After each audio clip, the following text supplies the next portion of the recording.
오늘 하나님께서 우리에게 주시는 말씀은 신약 마태복음 14장 22절에서 33절 말씀입니다. 제 성경으로 신약 24면에 있습니다.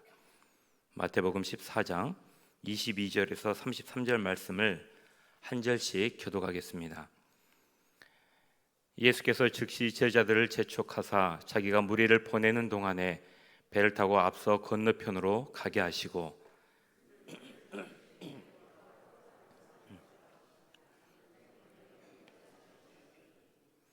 배가 이미 육지에서 수일이나 떠나서 바람이 거스름으로 물결로 말미암아 고난을 당하더라.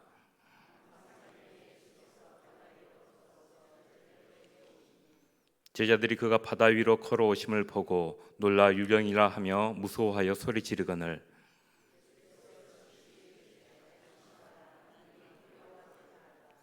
베드로가 대답하여 이르되 주여 만일 주님이시거든 나를 명하사 물 위로 오라 하소서 하니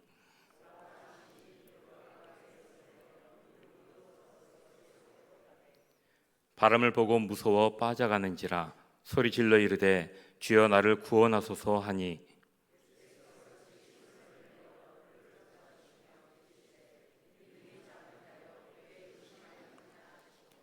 배에 함께 오름에 바람이 그치는지라 배에 있는 사람들이 예수께 절하며 이르되 진실로 하나님의 아들이로소이다 하더라. 아멘.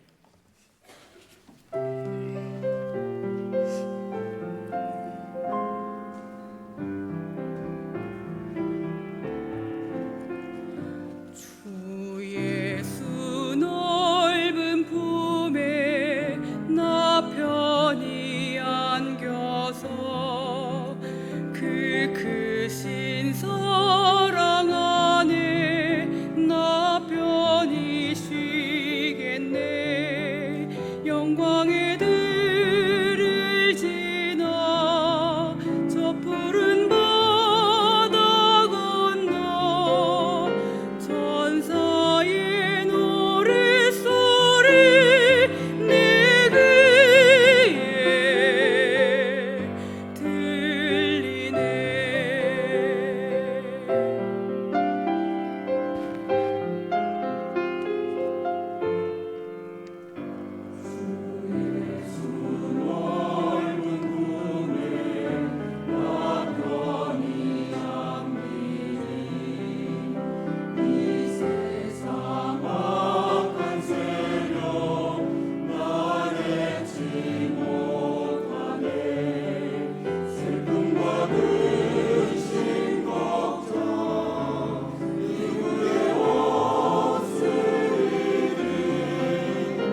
아멘.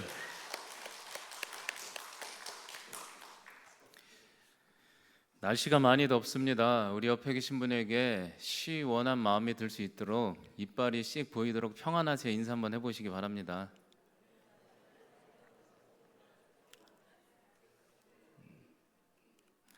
어떤 분은 마스크 쓰신 분도 있는데 서로 보면서 힘이 나시는 여러분들 되시기 바랍니다. 하나님께도 인사를 드립시다. 하나님, 우리가 여기에 와 있습니다. 저에게 찾아와 주세요. 준비 시작. 하나님, 저희가 여기에 와 있습니다. 저에게 찾아와 주세요. 아멘. 기도하겠습니다. 아버지 하나님, 날씨가 많이 덥습니다.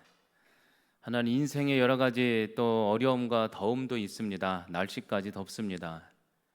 주여, 우리 인생 가운데 힘은 어디 있습니까? 주님만이 우리의 피난처요 힘인 줄 믿습니다. 우리 성도님들 주님께 피하기 위해서 이곳에 나왔습니다. 오늘 예배의 자리 가운데 주님의 위로의 음성이 들리게 하여 주시고 참된 안식이 있게 하여 주시옵소서. 예수님의 이름으로 기도하옵나이다. 아멘. 오징어 게임이라는 세계적으로 유명한 한류 드라마 영화가 있습니다. 저는 이제 목사님들과 함께 40분짜리 요약본을 보게 되었는데요. 이 영화에서는 한국 사람이라면 모두가 알고 있는 어린 시절의 한국적 골목 게임들, 무궁화 꽃이 피었습니다, 설탕 뽑기, 구슬놀이, 줄다리기 등이 등장하는데요. 모든 경기마다 분홍색 선을 넘어서 안전지대로 가는 생존 게임입니다. 하지만 안타깝게도 참가한 모든 사람들은 다 죽음을 경험하게 됩니다. 여러분들은 어떻게 드라마, 영화 보십니까? 안 보십니까?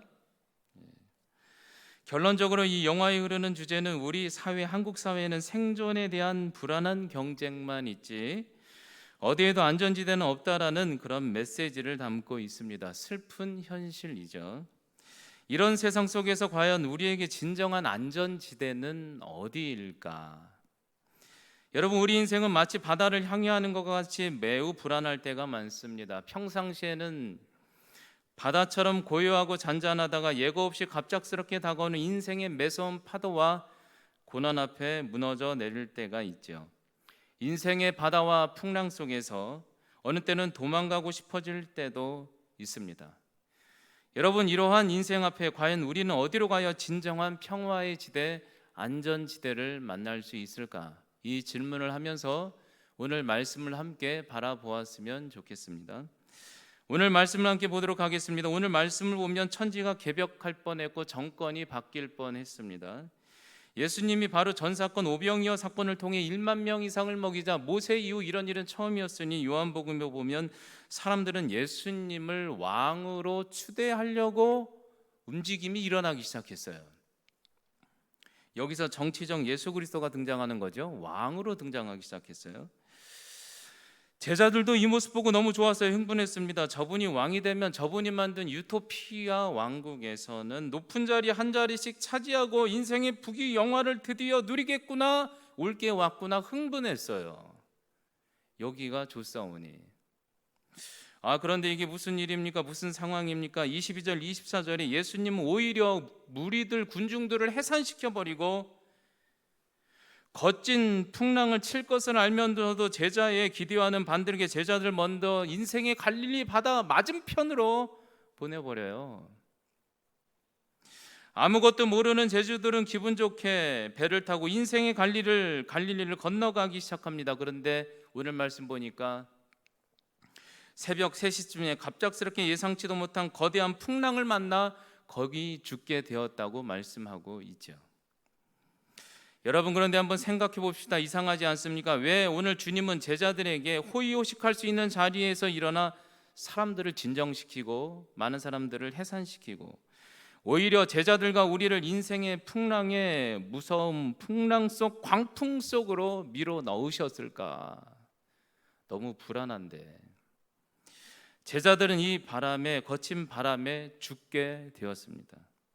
풍랑 속에 제자들은 얼마나 무서웠을까요? 여러분들의 인생은 어떻습니까? 고요하다가 갑작스럽게 이끌려간 인생의 풍랑이 무섭지는 않습니까? 왜 하나님은 하필 나에게 이런 곳으로 인도하시는지, 좀 잘 지냈으면 얼마나 좋아. 여러분, 우리만 일까요? 요셉도 보십시오. 사랑받던 자리에서 애굽이라는 감옥으로, 풍랑으로 인도하시는 모진 하나님. 모세를 보십시오. 잘 나가고 사랑받던 왕자의 자리에서 고독이라는 광야의 풍랑으로 인도해 가시는 하나님 아버지. 여러분, 인생의 밤바다는 매섭고 무섭습니다. 여러분, 인생의 밤바다를 구경하거나 경험해 보셨습니까? 저는 개인적으로 제주도의 밤바다를 참 좋아합니다. 제주도의 밤바다를 가면 어느 땐 참 무서워요. 파도가 정말 귀신 나올 것 같아요. 그리고 어느 때는 참 아려오고 운치가 있습니다. 우리 인생 같아요. 제자들과 우리에게 왜 이런 인생의 매서운 파도를 경험하게 하실까?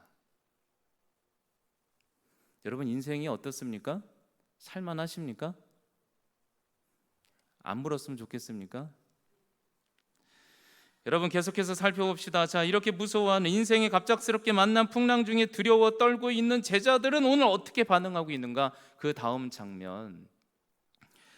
자라보고 놀란 가슴 소뚜껑 보고 놀란다고 25절에 보면요, 깜짝 놀라는 일이 생겼어요. 보세요. 25절에 밤 사경 새벽 3시에 예수께서 바다 위로 걸어서 제자들에게 오는데, 이건 좋은 일인데 제자들이 그가 바다 위에 걸어오시는 보고 놀라서 유령이 나타났다 뒤집어지기 시작합니다.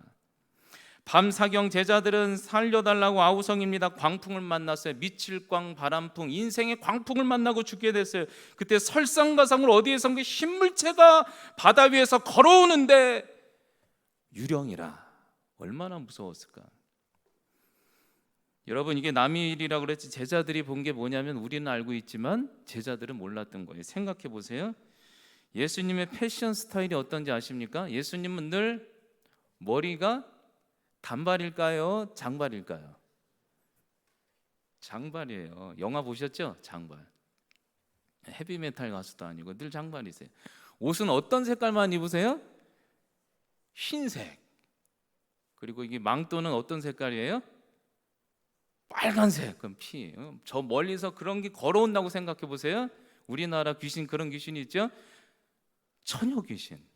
처녀 귀신이 걸어오는 거예요. 얼마나 무서웠겠어요. 야, 이건 완전 죽게 됐다. 죽게 됐다. 여러분, 우리가 인생이 무서울 때 그 작은 것만 봐도, 낙엽만 봐도 우리는 정말 소스라쳐 놀라죠. 제가 군 생활을 연천 중면 합수리 GOP 부대 안에서 했습니다. 저도 군대를 갔다 왔습니다. 한 번은 새벽에 우리 부대에 무장공비가 내려왔다고 통보가 왔고, 서부 전역 군대에서 진돗개 경보 1인가 2가 걸렸습니다. 우리 부대가 그래도 그 유명한 도끼 만행 사건 그 부대였어요. 얼마나 놀랐겠어요? 각서를 쓰고 드디어 야, 이게 북한군을 보나 보다 싶어가지고 출동을 했죠. 근데 정말 가보니까 검은 물체가 점점 다가오고 있는 거예요. 이렇게 한 둘, 셋이, 3명이. 그래서 얼마나 무서워요. 그래서 이제 그 중대장의 얘기에 따라서 이 구호를 외쳤죠. 움직이면 쏜다 막 해도 꿈쩍도 안 해요. 시커멓게 막 걸어와요. 얼마나 무서웠겠어요. 여러 명이서 야, 이제 큰일 났다. 실탄을 이렇게 하고 딱 하고 있는데, 결국에는 한 10분을 해도 대답을 안 하는 거예요. 그래서 그러더니 중대장이 이상해가지고 헤드라이트 켜, 그래서 딱 켰는데 글쎄 무장공비였을까요? 두더지 몇 마리가. 그 기억이 아직도 있어요. 얼마나 무서웠을까. 여러분, 이 우리 인생에 만난 광풍과 고난 얼마나 무섭습니까? 작은 것만 봐도 놀라지 않습니까? 마음이 무너져 내리죠. 여러분, 이럴 때 우리는 어떻게 반응해야 될까? 오늘 제자들은 이 극심한 공포 중에 어떻게 되었을까? 그때 주님께서는 기억하시고 이렇게 말씀하시는 거. 27절에 풍랑 중에 예수께서 즉시 이르시되 안심하라, 나니 두려워하지 말라. 여러분, 이 음성이 여러분들의 음성이 되었으면 좋겠습니다.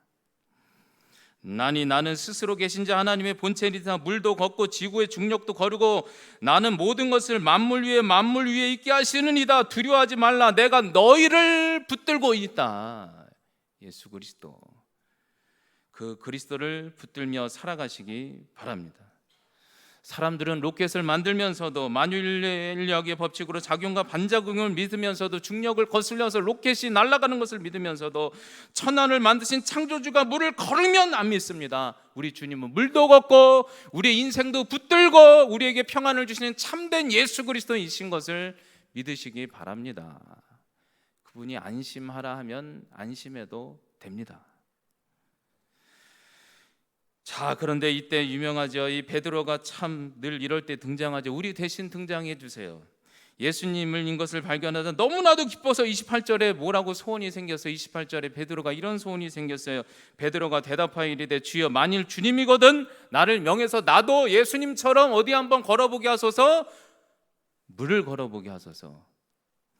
여러분, 베드로 정말 대포가 대단하지 않습니까? 매우 단순한 사람입니다. 바다를 어떻게 걷습니까?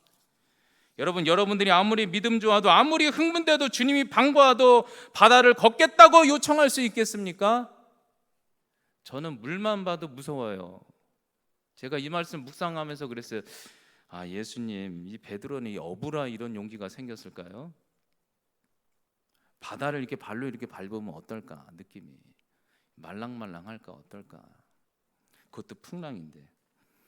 여러분, 그런데 한번 생각해 봅시다. 과연 베드로는 단순해서 무리를 걷고 싶었던 것일까요? 좀 더 깊이 묵상해 보면 이 베드로 행동 중에 어떤 중요한 의미가 있을까요? 여러분, 중요한 질문이죠. 왜 베드로는 무리를 걸어 주님께로 간다고 했을까? 과연 이 메시지는, 이 사건은 과연 이 자리 내 삶에 어떤 의미가 있을까? 또 이렇게 질문을 바꿔볼 수 있죠. 왜 주님은 베드로와 우리에게 평안하게 살아갈 수 있는 호의호식의 장소를 저버리게 하시고 인생의 풍랑으로 밀어버리시고 초청하시고 오라 부르실까? 불안한데. 오늘 말씀 28절과 29절을 제가 읽어드릴게요. 베드로가 대답하여 이르되 주여 만일 주님이시거든 나를 명하사 이 물 위로 주님처럼 오라 하소서. 나도 걷고 싶습니다. 풍랑 중에 고난 중에 주님이 그럼 너도 한번 와봐 하시니 베드로가 드디어 배에서 내려 물 위로 걸어서 예수님께로 가니라. 예수님이 베드로가 간다고 하니까 예수님이 정말 오라고 한 거예요. 오라고 한 거. 여러분들 같으면 예수님이 오라고 하면 발을 담그시겠습니까? 피하겠습니까? 별로 생각하고 싶지 않습니까? 어떻게 바다에 물을 담거네? 고민을 많이 해봤어요. 이 바다에 이 물이 되나? 베드로가 정말 놀랐을 것 같아요. 딱 바다에 다리를 담궜는데 다리가 떴나요? 가라앉았나요? 떴어요. 와, 완전히 흥분되는 거예요. 세상에. 예전엔 이런 적이 없었어요. 인생의 고난 중에 이렇게 인생의 고난 위를 걸어본 적이 없었어요, 베드로가. 근데 주님을 바라보니까 걸을 만한 거예요. 주님을 바라보니까. 여러분, 그런데 이 와보라라는 것은 어떤 의미가 있습니까? 처음 질문 생각나시죠? 우리 인생의 거친 풍랑과 고난 중에 과연 우리 인생의 진정한 안전지대는 어디일까? 안전지대는 생각해 보셨나요? 우리 안전지대는 어디일까요? 세상 사람들이 생각하는 물질, 번영, 평안, 배 안이 더 안전할까? 아니면 인생의 매서운 풍랑과 파도가 넘실거려도 주님이 초청하는 자리, 주님이 오라는 자리가 더 안전할까? 여러분, 어디가 더 안전할 것 같으세요? 여러분, 우리는 그 정도는 알잖아요. 이제는 알잖아요. 우리 인생의 가장 안전한 안전지대는 세상 사람들이 생각하는 배를 더 신뢰하지만 배가 아니라 주님께서 비록 불안하고 거친 풍랑이 있고 역시 고난이 있고 사명의 자리가 있어도 어려움과 매서운 고난의 파도 광풍이 있어도 주님이 오라는 곳이 가장 평안한 안전지대인 것을 믿으시기 바랍니다. 그곳이 너무 힘들어도 주님 내 인생을 왜 이렇게 힘들게 해요 해도 어디가 안전지대죠? 주님이 있는 곳이 안전지대인 줄 믿으시기 바랍니다. 여러분, 하나님 우리가 익숙해질만 하고 나태해질만 하면 우리를 뒤집어서 광풍을 일게 하시고 믿음의 성장을 위해서 새로운 풍랑, 거친 세상으로 초청하시고 인도하시는 하나님입니다. 제 인생은 안 그럴까요? 저도 익숙해질만 하면 새로운 곳으로 인도해 가세요. 안양에서 태어났는데 서울로 인도하시고 서울에서 살만했더니 인천으로 옮기시고 인천에서 이제 한 20년 정도 될까 했더니 어디로 보내셨냐면 광주로 보내세요. 제가 광주를 어떻게 알아요? 이제는 고향이 어디냐고 그러면 헷갈려요. 내 고향이 어디냐. 다 비슷비슷하게 살아가지고 어느 때는 해외만 안 보낸 것만도 감사하지. 제가 해외 또 사역할 뻔하지 않았습니까? 그것도 감사하지만, 근데 신기한 것은 순종해서 가보면 얼마나 불안하겠어요. 뭘 알아야지. 처음에 갈 때 가보면 신기해서 참 가보면 이래서 오라고 했구나. 그럼 깨달아요. 여러분, 광주에 와봤더니 요즘 들어서 눈이 딱 띄어요. 광주가 얼마나 좋은지, 광주 사람이 얼마나 좋은지, 자연은 얼마나 좋은지. 이번 주 목요일 날도 옥가로 신방 갔는데 세상이 그렇게 아름다워요? 옥가 가보셨나요? 교회와 복음도 얼마나 아름다운지. 여러분, 불안해도 주님 계신 곳이 안전지대인 줄 믿으시기 바랍니다.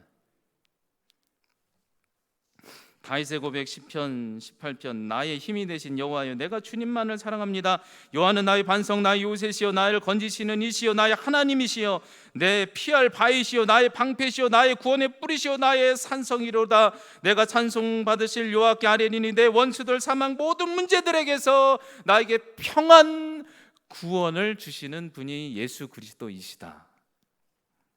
풍랑 중에도 주님께서 인도하는 것이 안전지대 안식처인 것을 믿으시기 바랍니다. 여러분, 그 이후로 베드로가 그래서 장면이 끝까지 잘 되었을까? 우리의 모습 그대로 그리고 있어요. 베드로가 걸었어요. 걸어볼 만했어요. 잘 걸었어요. 근데 다시 위험한 장면을 소개하고 있어요. 오늘 말씀 보세요. 30절에 바람을 보고 무서워 빠져 가는지라 소리질러 이르되 주여 나를 구원하소서. 31절에 예수께서 즉시 손을 내밀어 그를 붙잡으시며 이르시되 믿음이 작은 자여 왜 의심했니? 라고 하며 건져주시면서 함께 배우르니 그때서야 인생의 모든 바람이 그치게 되더라. 여러분, 베드로는 우리의 모습과 같죠. 주님만 바라볼 때는 걸을만 했어요. 처음에는 걸을만 했어요. 그래서 믿음으로 완주할 수 있구나. 인생을, 이 고난을, 파도를 완주할 수 있을구나 생각했어요. 그러나 다시 인생의 집채만한 파도가 다가왔을 때 주님보다 바라보는 주님보다 더 큰 문제 앞에 오늘 베드로는 또다시 한번 인생의 풍랑 앞에 두려움 가운데 함몰되기 시작하는 거죠. 내 믿음이 이거밖에 안 되는구나. 우리가 그렇죠. 믿음 안에 산다고 하면서 기도했다고 하면서 우리가 믿음으로 간증했으면서 또 인생에 문제가 있으면 의심하고 또 의심하고 쓰러지는 것이 우리이지 않나. 그런데 너무 좋은 주님은 오늘 말씀 보세요. 베드로와 우리에게 천천히 오는 것도 아니고 급하게 달려와서 손을 집어 잡아주시면서 믿음이 적은 내 자녀야 의심했니? 왜 의심했니? 다시 일어나. 한번 살아보자. 여러분, 이 주님을 찬양해 보시기 바랍니다. 우리는 늘 믿음이 흔들려요. 전에 있던 교회에서 2009년쯤 전도사였을 때였습니다. 한창 됐죠. 교회학교 전체 아동부 연합 수련회를 담당했던 적이 있습니다. 아동부 연합이었어요. 연합으로 수련회를 4박 5일을 진행하는데 총 아이들이 200명 이상 모였어요. 큰 프로그램이었죠. 마침 마지막 수련회 마지막 날은 5일째 되는 날은 과천대공원에 가서 야외 수영장에 큰 프로그램을 진행하는 거였어요. 사회자와 함께. 그런데 불행하게도 신기한 일은 집회가 시작하자마자 그때부터 폭우가 쏟아지기 시작하는 거예요. 3일 내내 폭우가 쏟아지는 거예요. 그래서 얼마나 좀 마음이 안 좋았겠어요. 그래서 집회 때마다 아이들과 스태프들과 선생님들과 함께 마지막 날 비 오지 않게 해달라고 믿음으로 그렇게 통성으로 간절히 기도했어요. 강사님 떠나고 나서 그렇게 기도했어요. 한 20분씩.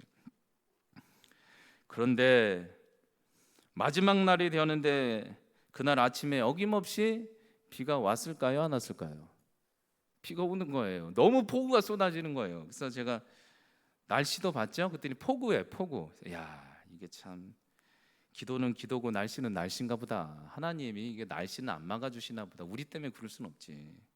그리고 나서 제가 이제 수영장은 포기하고 다른 데로 가려고, 다른 프로그램이 있지 않습니까? 영화관이나 그냥 그렇게 끝내야지 해서 가려고 우산을 들고 교회로 왔습니다. 그랬더니 한 아이가 저를 쳐다보더니, 여자아이였는데 참 믿음이 좋았던 아이인데 저를 쳐다보더니 하는 말이, 선생님들도 있는데 전도사님, 그래서 왜? 그랬더니 아니 전도사님 비 오지 않게 해달라고 3일간 그렇게 기도하더니 우산을 가져왔어요? 그러는 거예요. 그래서 제가 웃었죠. 선생님들도 웃고. 자기는 우산을 안 가져왔다는 거예요, 진짜. 그래서 야, 참. 근데 그때 글쎄 그게 하나님 음성으로 들리지 않습니까? 들리면 안 되는데, 그러면서 우리 선생님들끼리 우리가 믿음이 흔들렸구나. 그래서 고민을 했죠. 이거 어떡하냐 기도를 했는데, 그랬더니 여기는 뭐 그냥 반대하지 말자고도 뭐 가자고 하는 데가 있는데 다수가 가자고, 어차피 뭐 이렇게 된 거 뭐 어떻게 되겠죠. 믿음을 한번 가보죠. 그래서 이제 그 대형 버스가 많이 있었을 거 아니에요. 부모도 가고 한다고 하니까 타라고. 그래서 대형 버스를 타고 가천 대공원으로 갔죠. 폭우가 막 쏟아지는데 애가 또 우산이 없으니까 전 우산을 쓰면 안 되겠죠? 그 기억이 나요. 근데 신기한 게 과천대공원에 내렸더니 비가 멈췄을까요? 계속 왔을까요? 멈췄어요. 와, 정말. 근데 신기한 것은, 더 놀라운 것은 점심때쯤 그 모든 것을 알고 있으니까 스텝 선생님 중에 한 분이 급히 찾아와서 간증하는 거예요. 강화도에 간 주안교회 청년팀은 폭우 때문에 철수했다는 거예요. 과천만 비가 안 온 거예요. 여러분 믿으시기 바랍니다. 그래서 아이들과 함께 마지막 집회를 하나님이 우리만 사랑한다고 끝냈던 적이 있습니다. 여러분, 주님은 신실한 하나님이십니다. 우리 인생의 늪 가운데 믿음이 흔들려도 다시 찾아와서 우리에게 믿음을 재확인시켜 주시고 회복하시는 너무 좋은 예수 그리스도, 그 주님을 붙들고 오늘도 살아가시기 바랍니다. 여러분, 우리 인생의 안전지대가 어디일까? 배 위일까? 풍랑이 쳐도 고난 중에도 주님이 초청하는 것이 안전지대일까? 여러분, 주님이 있는 곳이 안전지대인 줄 믿으시기 바랍니다. 여러분, 그래서 이렇게 끝맺음을 맺고 있죠. 33절에 배에 있는 사람들이 예수님께 절하며 이르되 진실로 이분이 하나님의 아들이 맞습니다. 여러분, 주님만이 안전지대요, 주님만이 찬양받으실 분이요, 우리의 요새시요 방패인 것을 믿으시기 바랍니다. 마지막으로 감리교회 설립자 요한 웨슬림이 진정으로 회심했던 유명한 사건을 제가 소개해 드리도록 하겠습니다. 1735년 10월 18일 요한 웨슬리 목사님은 미 대륙의 선교 활동을 위해서 시몬조라는 배를 타고 미국 조지아주 사바나를 향해 나아가게 됩니다. 당시 배들은 조그마한 풍선을 하나 달고 그 동력으로 대서양을 건넜었던 때이죠. 그런데 그런 향해 도중에 큰 풍랑을 만나게 됩니다. 배는 순식간에 풍선이 걸려 있으니 순식간에 강한 바람에 이리저리 흔들렸고 뒤집혀지기 직전이었다고 합니다. 그러자 배에 탄 모든 사람들은 죽는 줄 알고 두려움에 휩싸여 살려달라고 비명을 지르기 시작했고 요한 웨슬리 목사님도 너무나도 두려워서 죽을 지경이었다고 해요. 같이 소리 질렀다고 해요. 그런데 그 급박한 상황에 신기한 것은 그 배에 모라비안 교회에 속한 두 분 선교사님도 함께 승선을 하고 있었는데, 그런데 그분들은 자세히 살펴보니 그 두 사람은 아무리 거센 풍랑이 위협을 해도 조금도 두려운 기색이 없었고 오히려 배 갑판에서 찬송가 373장 고요한 바다로를 찬양하며 얼굴에는 환한 미소로 가득했다고 합니다. 너무 틀렸다고 해요. 그 이후 풍랑이 끝나고 나서 바다가 잔잔해진 다음 요한 웨슬리 목사님이 그분들에게 찾아가서 물었다고 해요. 당신들은 자세히 살펴보니 사람들은 다 무서워하는데 두 분만은 도무지 두려운 기색이 없으니 어찌 된 일입니까? 당신들은 다른 사람과 어떤 점이 뛰어난 다른 점이 있습니까? 당신들은 풍랑이 두렵지 않습니까? 죽음도 두렵지 않습니까? 그러자 선교사님 중 한 분이 요한 웨슬리 목사님을 향해 말하기를, 웨슬리 목사님에게 다시 한번 얘기하는 거예요. 믿는 사람이 무엇을 무서워하겠습니까? 우리를 풍랑 중에서 지키실 예수님을 알지 못합니까? 우리가 예수님을 의지했고 우리의 생명조차 다 맡겼는데 왜 무서워합니까? 두렵기는요, 오히려 배가 거센 바람에 더 빨리 주님께서 인도하시는 것이니 감사할 뿐입니다. 그리고는 그분들이 오히려 요한 웨슬리 목사님을 향해 이렇게 반문했다고 합니다. 당신은 아직도 예수님이 어떤 분인지 모르십니까? 예수님만이 피난처이십니다. 요한 웨슬리 목사님 훗날 자신의 일기에 당시의 가장 중요한 회심 사건의 기록을 이렇게 기록하고 있습니다. 제가 읽어드릴게요. 나는 그때 거센 풍랑의 무서움보다 그들의 고백이 더 충격이었다. 나의 일생 중 가장 영광스러운 날이었다. 여러분, 요한 웨슬리 목사님은 어떤 풍랑 중에도 자신을 여전히 지켜주시고 안전지대에 되어주셨던 예수님을 진정으로 발견하고 회심하여 드디어 성령운동을 이끄는 위대한 사역자가 되었습니다. 여러분 기억합시다. 예수님만이 우리의 유일한 안전지대며 피난처 되심을 믿으시기 바랍니다. 여러분, 우리 모두 예상하지 못한 인생의 풍랑에 만날 수도 있습니다. 아니, 어쩌면 주님이 우리를 풍랑으로 인도해 가실 수도 있습니다. 하지만 예수님 곳이라면, 초청한 곳이라면 그곳이 진정한 안전지대의 요새의 방패임을 기억해 보시기 바랍니다. 그래서 세상의 풍랑 속에서도 예수님만을 바라보면서 안식처를 누리시는 동성애 식구들이 다 되었으면 좋겠습니다. 기도하겠습니다. 아버지 하나님, 우리 인생의 안식처가 어디일까요? 세상 사람들이 말하는 배일까요? 물질, 번영, 평안, 아니면 하나님 인생 주님께서 부르시는 고난의 자리, 사명의 자리, 어쩌면 풍랑이 있어도 오라는 자리가 안식처일까요? 주님, 그것은 명확하게 알고 있습니다. 주님이 초청하는 것이 안전지대인 것을 믿습니다. 주여, 그러나 그곳에 가서도 인생의 풍랑정에 오늘도 또 흔들립니다. 우리는 연약합니다. 주님, 그러나 주님을 날마다 바라보게 하여 주시고, 우리가 쓰러질 때도 주님 손잡아 주셔서 믿음을 회복시켜 주시고, 하나님 그 풍랑도 이겨내는 안전지대의 시민들이 다 되게 하여 주시옵소서. 예수님의 이름으로 기도하옵나이다. 아멘.